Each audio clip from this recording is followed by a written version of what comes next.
ஆரம்பத்தில் வந்து இன்ட்ரோ நல்லா கொடுத்தாங்க. ஒரு 3 பேருக்கு ஓகே. எனக்கு வந்து எதுவுமே வந்து ஒரு ஆட்சேபனையே இல்ல. சிந்துன்ற கேரக்டருக்கு ஒரு இன்ட்ரோ கொடுத்தானுங்க பாரு, டேய் செம்ம வெறுப்பாயிடுச்சுடா எனக்கு. மேடம் வந்து சின்ன பசங்க கூட கபடி ஆடிட்டு இருக்காங்க. ஆடி முடிச்சுட்டு பார்த்தீங்கன்னா, அதில் தோத்ததுனால ஒரு வண்டி வந்து கொடுத்தாகணும் அப்படின்னு சொல்லிட்டு தான் பந்தயம் போல. அந்த வண்டியை வாங்கிட்டு பொய்யால நீ பொல்லாதவன் பேக்ரவுண்ட் மியூசிக்கை போட்ட பாரு, அதில் நான்லாம் அப்படியே கதிகளையும் போயிட்டேன். அந்த மாதிரி ஆயிடுச்சு எனக்கு. எந்த தைரியத்துட்டா இதெல்லாம் போடுறீங்க? டேய் எனக்கே வெறுப்பாகுதுடா, தயவு செஞ்சு அதெல்லாம் போடாதீங்கடா. சரி, அது முடிச்சுட்டு போனால் நடுவில் பார்த்தா அந்த டாக்டரோட வண்டி வந்து பஞ்சர் நின்றுது. அவர் ஆட்டோவில் போகிறாரு. ஆக்சுவலி சீரியல் என்னென்னா சவுத்து தமிழ்நாட்டில் தான் வந்து எடுக்கிறாங்க அப்படின்றது கான்செப்ட்டு. ஆனால் TN09 ரெஜிஸ்ட்ரேஷனில் ஒரு ஆட்டோ வருது. சரி ஓகேடா, நீ அதில் கூட ஏறுறாரு வச்சுக்கோ, எனக்கு பிரச்சனை இல்லை. நீ அதில் ஏறிட்டு திடீர்னு அந்த பொண்ணு நடுவில் வந்து அந்த ஆட்டோ நிறுத்துது. அதாவது ஆட்டோ நிறுத்திட்டதுக்கப்புறம் பார்த்தா அந்த TN09 ரெஜிஸ்ட்ரேஷன் வந்து TN22 மாறிடுச்சு. எனக்கு எப்படின்னு தெரியலடா. டேய் இது என்னடா நியாயம்? அதுக்கப்புறம் சிந்து வந்து சிவா கிட்ட ப்ரப்போஸ் பண்ணலான்னு பார்க்குது.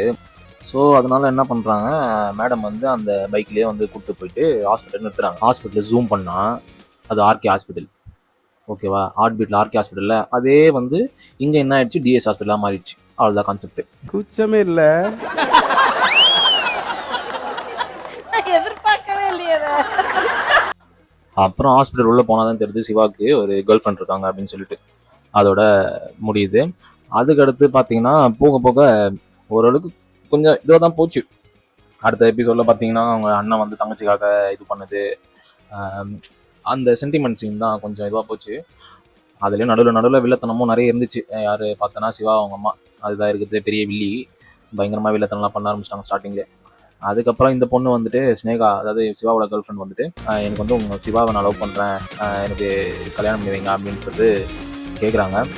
இவங்களும் ஸ்டார்டிங்கில் வந்து யார் இந்த பொண்ணு அப்படின்னு சொல்லிட்டு பார்த்துட்டு அதுக்கப்புறம் சொத்துக்கிட்டுலாம் இருக்கா அப்படின்னா ஓகே அப்போ நம்ம இது பண்ணிடலாம் அப்படின்னு சொல்லிட்டு அவங்க அக்செப்ட் பண்ணாங்க. அந்த டைமில் பார்த்தா தான் நடுவில் வந்து நம்ம சிந்து வருது. சிந்து வந்துட்டு இவங்க 2 பேர் வந்து ஸ்னேகா மேட்டரை பற்றி பேசுறது, சிந்து என்ன நினச்சிட்டாங்கன்னா நம்ம லவ் மேட்டரை பற்றி தான் பேசுகிறாங்க அப்படின்னு சொல்லிட்டு அது ஒரு தற்கொலை மாதிரி பண்ண ஆரம்பிச்சிச்சு. அது ஒரு கனவுல ஒரு வாழ ஆரம்பிச்சிச்சு. ரைட்டு, நமக்கு தான் வந்து சிவாவை கல்யாணம் பண்ணி வைக்க போகிறாங்க அப்படின்னு சொல்லிட்டு. அதுக்கப்புறம் லேட்டராக சின்ன சின்ன ரொம்ப பெருசாக வந்து ஒரு இதுவெல்லாம் இல்லை. நெக்ஸ்ட்டு நம்ம ஆறுமுகத்துக்கும் பைரவிக்கும் கனெக்ஷன் எப்படி வந்து கெமிஸ்ட்ரி இது பண்ணாங்க. அது கெமிஸ்ட்ரிலாம் இல்லை, அது வந்து ஃபிசிக்ஸ் தான். இந்த பிசிக்ஸ்ன்ற மாதிரி தான் வந்து ரெண்டுமே வந்து ஒரு மாதிரி புரியாமல் தான் அந்த இது ஸ்டார்டிங்கில் இப்போ வரைக்கும் இருக்குது. இன்னும் வந்து ரெண்டுமே வந்து சேர்ற மாதிரிலாம் இல்லை. 5 எபிசோட்லேயுமே அப்படி தான் இருக்குது, எதுவுமே வந்து சேர்ற மாதிரிலாம் கிடையாது. ஸோ இதுக்கு நடுவில் வந்து பார்த்தீங்கன்னா நம்ம ஆறுமுகத்துக்கு வந்து மேரேஜ் பண்ணுறாங்க. அந்த மேரேஜில் ஒரு ஒரு ஒரு கதை பண்ணிங்கடாடி, அது என்ன ஒரு முறை அப்படின்னு தெரியாமலே ஒரு கதை எழுதிங்கடா. அதாவது ஆறுமுகத்தை கல்யாணம் பண்ணுற பொண்ணோட அண்ணன் வந்து கல்யாணம் பண்ணிட்டான். எதுக்கு அப்படின்னா ஆறுமுகம் வந்து ஒருத்த கையம் விட்டான். அவனுக்கு வந்து ஆறுமுகத்தோட தங்கச்சி காயத்ரி வந்து கல்யாணம் பண்ணி கொடுக்கணும் அப்படின்னு சொல்லி டிமாண்ட் பண்ணுறான். ஸோ அந்த தங்கச்சியோட அண்ணன் வந்து என்ன சொல்கிறான் அப்படின்னா, இவன் வந்து என் மச்சானுக்கு வந்து உன் தங்கச்சியை கல்யாணம் பண்ணி கொடு அப்படின்றான். அப்போது மச்சானுக்கு வந்து தங்கச்சியை கல்யாணம் பண்ணி கொடு அப்படின்னு சொல்லிட்டு அவன் கேட்குறான். அப்படின்னா அப்போ அந்த மச்சானுக்கும் இவனும் மச்சான் தானே. அப்போ வந்து காயத்ரி வந்து தங்கச்சி முறை தானே வேணும். அந்த தங்கச்சி முறையை எப்படி வந்து கல்யாணம் பண்ணுவீங்க அப்படின்றது எனக்கு புரியலடாடி. அது ஏதாவது யோசிச்சிங்கடா. ஒரு வரமுறை அப்படின்னு ஒன்று இருக்குது, அந்த வரமுறை எல்லாமே இஷ்டத்துக்கு எழுதிடுறது.